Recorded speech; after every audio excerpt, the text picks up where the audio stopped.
नमस्कार दोस्तों, पाथफाइंडर में आप सभी का स्वागत है। मेरा नाम है डॉक्टर महिपाल सिंह राठौड़ और आज इस वीडियो में मैं आपके साथ एक बहुत ही इंटरेस्टिंग टॉपिक डिस्कस करने जा रहा हूं। रशिया को स्वीडन से डर क्यों लगता है? जी हां, आपने सही पढ़ा है, सही सुना है, थंबनेल पर भी सही देखा है। तो रशिया एक ऐसा देश जो स्वीडन से आबादी में 14 गुना बड़ा है, 10 गुना ज्यादा डिफेंस बजट है और जीडीपी उसकी 3 गुना है, लेकिन फिर भी वो स्वीडन से घबराता है because of two major reasons. उन दोनों को आज हम डिस्कस करेंगे। तो पहली बात तो ये याद रखिए कि स्वीडन और रशिया का कोई बॉर्डर शेयर नहीं होता है। यहां पर फिनलैंड है, ये स्वीडन है, दोनों के बीच में कोई बॉर्डर नहीं है, लेकिन फिर भी ये डायरेक्ट एक दूसरे के लिए मिलिट्री थ्रेट है। और अभी ये चर्चा भी चल रही है कि स्वीडन और फिनलैंड दोनों नेटो में शामिल हो जाएंगे। और इसी बात पर रशिया बौखलाया हुआ भी है। पुतिन ने इनडायरेक्टली धमकी भी दे दी है कि अगर फिनलैंड और स्वीडन नेटो में ज्वाइन हो जाते हैं तो फिर हम देखेंगे। तो देखते हैं कि आखिर क्या रीजन है कि स्वीडन जैसा एक शांति प्रिय स्कैंडिनेवियन कंट्री रशिया को इतना खटकता है। आगे बढ़ने से पहले पाथफाइंडर चैनल को सब्सक्राइब करना ना भूलें। हमारे आधे व्यूअर्स अभी भी बिना सब्सक्राइब किए वीडियोस को देखते हैं, तो उन आधे व्यूअर्स से ये रिक्वेस्ट है कि please subscribe to the channel. It gives a big boost to us. और लेक्चर्स के सारे पीडीएफ आपको टेलीग्राम चैनल पर डाउनलोड करने को मिल जाएंगे। अनअकैडमी अल्ट्रा कॉम्बैट आ रहा है 22 तारीख को सुबह 11 बजे। इसमें हिस्सा लेकर और टॉप रैंक हासिल करके आप नंबर 1 अनअकैडमी की स्कॉलरशिप्स प्राप्त कर सकते हैं। सभी कोर्सेस आपके लिए फ्री में अवेलेबल होंगे। And second, you have the chance of winning MacBook, iPad and Amazon vouchers worth thousands of rupees. इसका लिंक नीचे पहले कमेंट में दिया गया है, आज ही इसमें एनरोल करें। रशिया और स्वीडन डायरेक्टली कोई बॉर्डर शेयर नहीं करते। अगर आप यहां उत्तरी दिशा में देखेंगे तो रशिया और नॉर्वे एक छोटा सा बॉर्डर शेयर करते हैं। फिनलैंड के साथ ऑफ कोर्स काफी लंबा बॉर्डर है, रशिया का डायरेक्ट नेबर है। दोनों के बीच में एक लड़ाई भी हो चुकी है वर्ल्ड वॉर के समय पर। लेकिन स्वीडन के साथ कोई डायरेक्ट बॉर्डर नहीं है। But if you look at the enclave of Kaliningrad, तो ये छोटी सी टेरिटरी जो आपको यहां नजर आ रही है, दिस इज रशिया। तो इन बाल्टिक देशों के दक्षिण में ये कैलिनिनग्राड नाम की एनक्लेव, ये स्वीडन के बिल्कुल पड़ोस में है। अगर आप देखोगे ये स्वीडन का बॉर्डर है, मतलब समुद्र क्रॉस करके जाना पड़ेगा, बट फिर भी ये नजदीकी एरिया है जहां दोनों आमने सामने होते हैं। यूरोप की सिक्योरिटी में इस कैलिनिनग्राड की बहुत ही इंपॉर्टेंस है, क्योंकि एक तरफ तो नेटो देशों ने यहां पर बहुत सारी मिसाइल्स तैनात करी हुई हैं पूरे सेंट्रल और ईस्टर्न यूरोप में, और इससे रशिया को हमेशा खतरा बना रहता है। तो दूसरी तरफ रशिया ने भी यहाँ कैलिनिनग्राड में काफी मिसाइल्स तैनात करी हुई हैं। और बाय द वे, अगर आप जानना चाहते हैं कि ये कैलिनिनग्राड रशिया से इतना दूर और अलग थलग कैसे रह गया, तो कमेंट कीजिए नीचे, कभी इसका इतिहास भी आपको अलग से पढ़ा देंगे अगर ज्यादा लोग जानना चाहते हैं तो। आगे बढ़े उससे पहले एक फैक्ट और याद रखिए कि स्वीडन एक बहुत ही सोशल वेलफेयर पर पैसा खर्च करने वाला देश है। इसकी टोटल जीडीपी का केवल 2% डिफेंस पर खर्च होता है। यूएस जैसे देशों में ये अमाउंट 50% है, और यहां आप स्वीडन में देखेंगे तो इनका मैक्सिमम पैसा जाता है social protection, social welfare schemes, public administration जैसे एक्सपेंसेस पर। अब आ जाते हैं रशिया के डिफेंसेस पर। तो देखिए, रशिया वैसे बहुत बड़ा देश है, geographically it is the largest country in the world, लेकिन इसके पास केवल 4 नेवल फ्लीट हैं। और इन नेवल फ्लीट्स की पोजिशंस आपको पता होनी चाहिए। पहली है ब्लैक सी फ्लीट, जो कहां तैनात रहती है, यहां ब्लैक सी में, और इसका हेडक्वार्टर रहता है सेवास्तोपोल, जो पहले क्राइमिया में यूक्रेन में आता था, और उसके बाद उन्होंने क्राइमिया एनेक्स कर लिया। One of the major reasons for annexing Crimea was this city of Sevastopol, क्योंकि यहां पर इनकी पूरी ब्लैक सी फ्लीट तैनात है। यहां पर बहुत सारे रशियन नेवी के जहाज हमेशा तैनात रहते हैं। लेकिन ब्लैक सी फ्लीट कहां से एक्सेस करेगी दुनिया के बड़े बड़े ओशंस को? Via this Mediterranean. तो यहां पर एक चोक पॉइंट आ गया, टर्की वाला, straits of Dardanelles etcetera, they are a choke point. दूसरी है उसकी पैसिफिक फ्लीट, जो यहां पर व्लादिवोस्तोक में तैनात रहती है।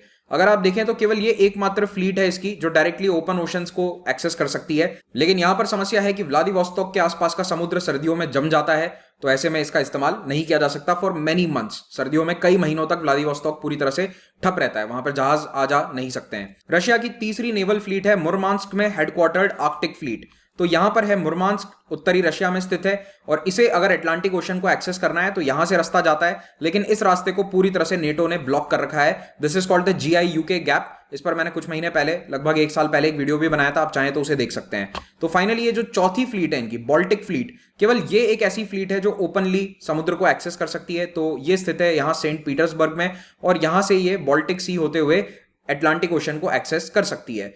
तो अटलांटिक ओशन का जो एक्सेस है वो रशिया के लिए एक बहुत बड़ा लिमिटिंग फैक्टर है, बिकॉज आर्कटिक वाली फ्लीट एक्सेस ओपनली नहीं कर सकती। ब्लैक सी वाली फ्लीट के बीच में भी बहुत सारी रुकावटें हैं, मेडिटेरेनियन को भी क्रॉस करना है आगे तो स्ट्रेट्स ऑफ जिब्राल्टर से निकलना पड़ता है। तो ये सब एरियाज ऐसे हैं जहां पर पश्चिमी देशों की नेवी बहुत ज्यादा ताकतवर है। तो इस तरह से रशिया का टारगेट ये रहता है कि जो यहां सेंट पीटर्सबर्ग में इनकी बाल्टिक फ्लीट है, यहां ये है बाल्टिक सी, इस बाल्टिक फ्लीट को एक्सेस दिया जाए अटलांटिक ओशन का।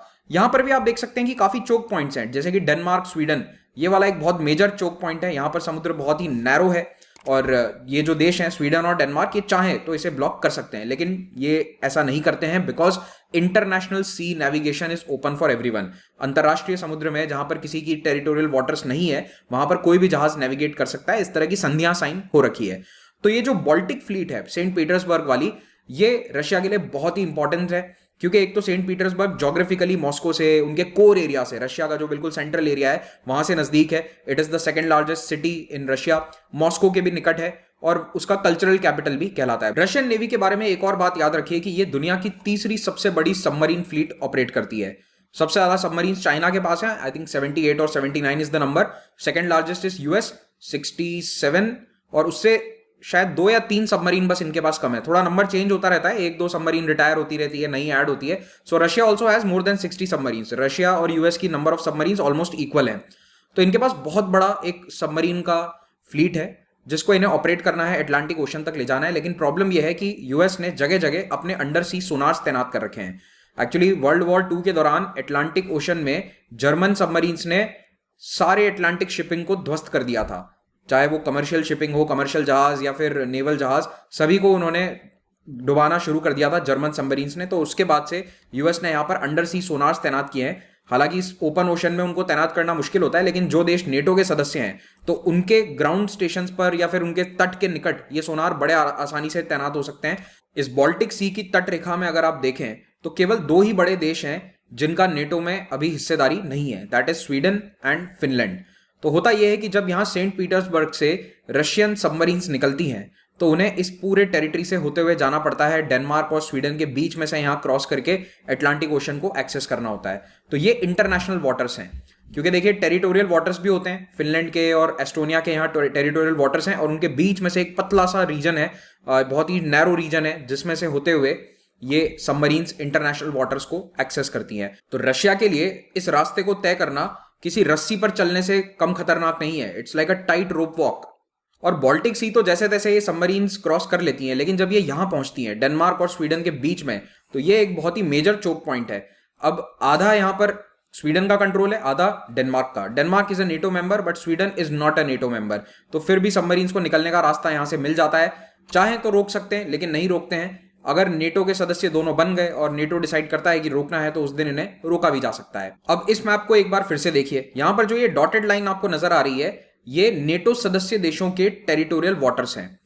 ये तीनों नेटो कंट्रीज हैं, पोलैंड, जर्मनी, ये सब नेटो देश हैं, डेनमार्क, और इनका टेरिटोरियल वाटर ये लाल रंग की लाइन है। जब आप इसमें स्वीडन और फिनलैंड को भी ऐड कर दोगे तो ये ब्लू और ये येलो कलर की लाइन आ जाएगी। ये गॉटलैंड नाम का आइलैंड, ये भी स्वीडन का है, तो इनकी टेरिटोरियल वाटर्स काफी ज्यादा एक्सटेंड करते हैं। तो आप देखेंगे कि बीच में बहुत ही कम स्पेस बचा है जहां से ये रशियन सबमरीन्स जा सकती हैं। तो अब इनके लिए क्या बन गया है, एक तरह की सिंगल लेन रोड बन गई है, जिसपे आपको एक पूरी बस या एक ट्रक को निकालना है और चुपके से नहीं निकल सकते। यहां पर जब भी निकलोगे ये नेटो कंट्रीज के सोनार यहां पर तैनात हो जाएंगे फिनलैंड, स्वीडन के कोस्टलाइन के आसपास, और आसानी से इनकी सबमरीन्स को ट्रैक किया जा सकता है। तो अब आप समझ पा रहे होंगे कि स्वीडन और फिनलैंड अगर नेटो ज्वाइन कर लेते हैं तो रशिया की चौथी और सबसे महत्वपूर्ण naval fleet, the Baltic fleet, वो पूरी तरह से इनइफेक्टिव हो जाएगी।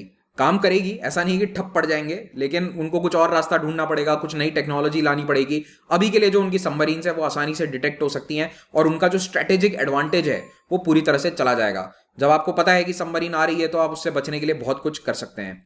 रशिया के खिलाफ स्वीडन का एक और महत्वपूर्ण हथियार है और वो है टेक्नोलॉजी। ऐसी टेक्नोलॉजी जो रशिया के पास भी नहीं है। तो इन टेक्नोलॉजी में पहली है सबमरीन टेक्नोलॉजी और दूसरी एयरक्राफ्ट्स और तीसरे हैं सम आर्टिलरी गन्स।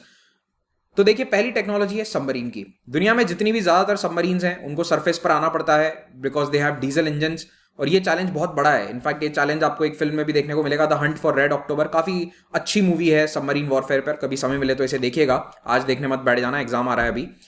तो अभी कई सारी ऐसी नेवीज हैं जो लिक्विड ऑक्सीजन के साथ एक्सपेरिमेंट कर रही हैं ताकि उन्हें सतह पर ना आना पड़े ऑक्सीजन के लिए, लेकिन वो सारा एक्सपेरिमेंट फेल हुआ है। दुनिया में कोई भी देश ऐसा नहीं है जिसने इस लिक्विड ऑक्सीजन वाली प्रॉब्लम को सॉल्व कर दिया except one, and that is Sweden.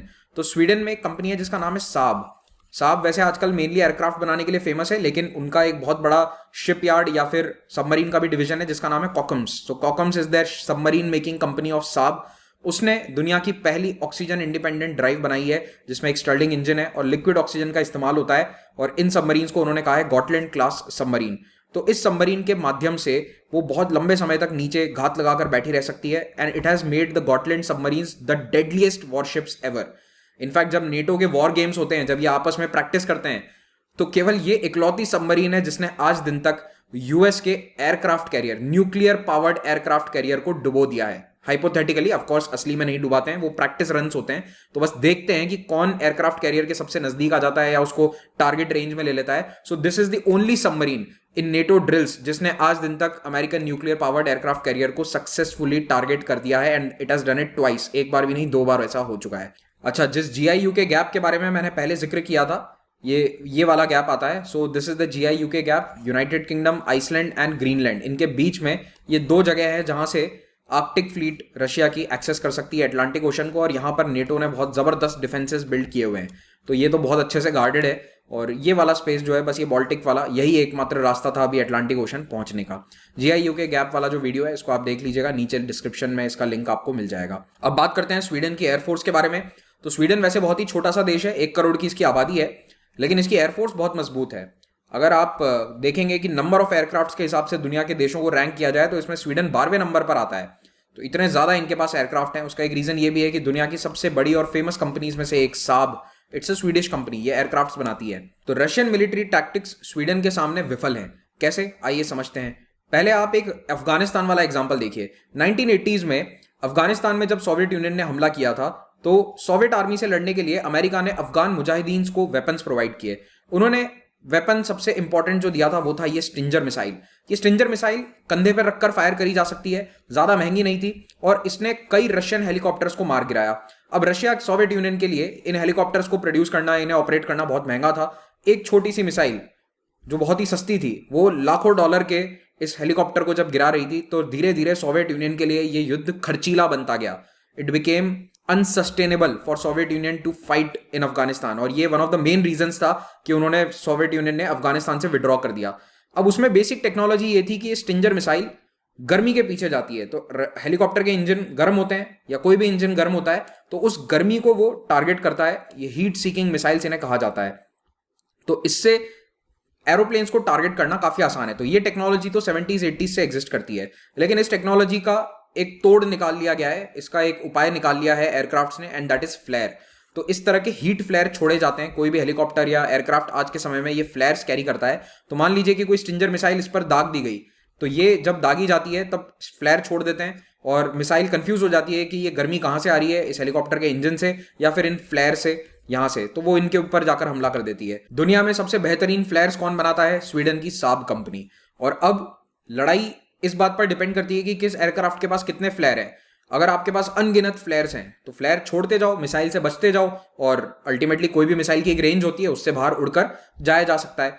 तो इसी तरह से स्वीडन के एयरक्राफ्ट्स ने ये हीट फ्लेयर वाला जो मिसाइल का अटैक था उसको पूरी तरह विफल कर दिया है। तो अब इस फ्लेयर वाली प्रॉब्लम को सॉल्व करने के लिए मिसाइल मैन्युफैक्चरर्स ने क्या किया, इंफ्रारेड या लेजर बीम ट्रैकिंग मिसाइल्स इन्होंने बनाई। तो RBS-70 नाम का एक ऐसा मिसाइल सिस्टम है, एंटी एयरक्राफ्ट मिसाइल सिस्टम, जो तैयार किया गया है बोफोर्स के द्वारा। बोफोर्स भी स्वीडन की कंपनी है, भारत ने भी इन्हीं से बोफोर्स की तोपें खरीदी थी। तो इस बोफोर्स कंपनी ने एक लेटेस्ट सिस्टम बनाया है RBS-70। It's an anti aircraft missile system. ये लेजर बीम से हवाई जहाज को ट्रैक करता है। कितने भी फ्लेयर हवाई जहाज छोड़ दे, लेकिन ये वाली मिसाइल उसे टारगेट कर देगी, क्योंकि ये हीट को नहीं बल्कि डायरेक्टली एयरक्राफ्ट को ट्रैक कर रही है या उसे टारगेट कर रही है वाया दीज लेजर बीम। और ये बोफोर्स का RBS सिस्टम है, आप देख सकते हो। ये भी काफी हल्का है या फिर छोटा है, इसको कहीं पर भी ले जाया जा सकता है। वेरी पोर्टेबल, जंगलों में, पहाड़ों में आप इसे कहीं भी ले जाकर लॉन्च कर सकते हैं। तो ये टेक्नोलॉजी बाद में और भी कुछ कंपनीज ने अपनाई, जैसे कि ब्रिटिश स्टार स्ट्रीक और फिनलैंड जैसे कई देशों ने ये RBS-70 खरीद लिया है और अपने मिलिट्री ट्रक्स पर इसे माउंट कर दिया है, ताकि आसानी से एयरक्राफ्ट्स को जमीन से टारगेट किया जा सके। तो रशिया के लिए ये हथियार बहुत ही खतरनाक है, क्योंकि रशिया का जो एयर पावर है वो इससे निगेट हो जाता है। तो रशिया के एयरप्लेन्स चाहे कितने भी फ्लेयर छोड़ दें, जब ये टेक्नोलॉजी स्वीडन के पास है तो इन्हें बहुत ज्यादा दिक्कत होती है।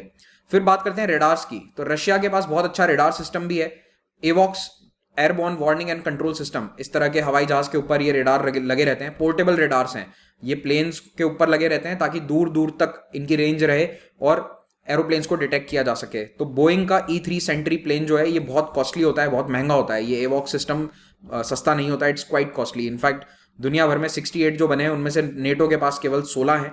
लेकिन एवॉक्स के साथ प्रॉब्लम यह है कि ये जो एक छतरी है एवॉक्स की डिश, ये दूसरे रेडार डिटेक्ट कर सकते हैं, तो इन प्लेन्स को टारगेट करना बहुत आसान है। और रशिया ने ऐसे ही एवॉक्स किलर मिसाइल्स बना रखे हैं जो इन रेडार्स को स्पेसिफिकली एलिमिनेट करने के लिए बनाए हैं। इसका तोड़ निकाला है अगेन स्वीडन की एक कंपनी एरिक्सन ने। जी हाँ, ये वही एरिक्सन है जिसके मोबाइल फोन भी आया करते थे पहले, इंडिया के मार्केट में बहुत फेमस थे एक समय में। तो एरिक्सन ने बनाया है एक्टिव इलेक्ट्रॉनिकली स्टीयर्ड अरे। तो ये एक इस प्रकार का रेडार है जो दूसरे रेडार से आसानी से डिटेक्ट नहीं होता। इसे नाम इन्होंने दिया है एरिक्सन आई या एरी आई। अब रशिया ने एवॉक्स को मार गिराने के लिए जो मिसाइल सिस्टम डेवलप किया है, बहुत खर्चा करके उन्होंने R-37 मिसाइल्स डेवलप करी थी। ये इन अमेरिकन प्लेन्स को तो डिटेक्ट कर लेता है, अमेरिकन एवॉक्स को डिटेक्ट कर लेता है, लेकिन इस एरी आई को डिटेक्ट नहीं कर सकता। ये स्पेसिफिकली एरी आई बनाया ही इसी पर्पज से गया था कि इसे रेडार डिटेक्ट ना कर सके। और जो ये एंटी एवॉक्स मिसाइल्स हैं रशिया के पास, ये बिल्कुल विफल हैं स्वीडन की एरी आई के सामने। तो अब आप समझ सकते हैं कि स्वीडन के पास एक तो जियोग्राफी, दूसरा टेक्नोलॉजी, ये दो ऐसे रीजंस हैं जिससे रशिया स्वीडन से घबराता है, और सारी बौखलाहट इसी बात की है। तो उम्मीद करता हूं कि आपको ये जियो स्ट्रैटेजी पर लेक्चर अच्छा लगा होगा। अगर अच्छा लगा तो इसे लाइक जरूर करें, कमेंट में अपना फीडबैक दें, और मेरे टेलीग्राम चैनल से इसका PDF डाउनलोड कर लीजिए। अगर आप यूपीएससी एग्जाम की तैयारी करना चाहते हैं तो अनअकैडमी के माध्यम से देश के बेस्ट एजुकेटर्स से लाइव पढ़ सकते हैं। यहाँ पर 2 प्रकार के सब्सक्रिप्शन है, प्लस और आइकॉनिक। सभी सब्सक्रिप्शन पर आपको 10% डिस्काउंट मिलेगा अगर आप महिपाल कोड का इस्तेमाल करते हैं। तो ऑप्शनल के कोर्सेज भी अवेलेबल हैं, दोनों का कंबाइंड कोर्स भी आप ले सकते हैं, optional plus GS. Unacademy join करने के बहुत सारे बेनिफिट्स हैं। आइकॉनिक सब्सक्रिप्शन में आपको 1-on-1 मेंटरशिप मिलेगी। अभी अगर आप आइकॉनिक सब्सक्रिप्शन लेते हैं तो आपको प्रीलिम्स की प्रैक्टिस बुकलेट्स जिसमें 10,000 प्लस MCQs हैं, ये फ्री में मिल जाएगा। CSE एश्योर के तहत 2 साल का सब्सक्रिप्शन लेने पर 1 ईयर एक्सटेंडेड वैलिडिटी आपको मिलेगी from our side if you don't get selected. कोई भी डाउट है, कोड कौन सा लगाना है, कौन सा बेस्ट डिस्काउंट ऑफर मिलेगा आपको, ये सभी जानकारियां आपको इस फोन नंबर पर मिल जाएंगी। 0% EMI पर सभी कोर्सेज अवेलेबल हैं। If you want you can take an EMI option as well. सारे वेडनेसडे को, हर वेडनेसडे को एक नया बैच स्टार्ट होता है, you can join these batches. और मेरा fast track current affairs course इस वक्त ऑनगोइंग है, इसको भी आप ज्वाइन कर सकते हैं, लिंक नीचे डिस्क्रिप्शन में मिल जाएगा। ऑप्शनल के नए बैचेस स्टार्ट होने वाले हैं 5 जून ऑनवर्ड्स। डाउट सेशंस हम डेडिकेटेड अलग से करवाते हैं। सब्सक्रिप्शन के प्राइसेस बढ़ने वाले हैं, इससे पहले ही सब्सक्रिप्शन अवेल कीजिए। Pathfinder test series is there on 5th on Saturday at 5 PM। All India prelims mock test Unacademy का ऑफलाइन और ऑनलाइन दोनों मोड में है, जयपुर सिटी में भी ऑर्गेनाइज होगा। Please join this. Thank you very much, have a great day.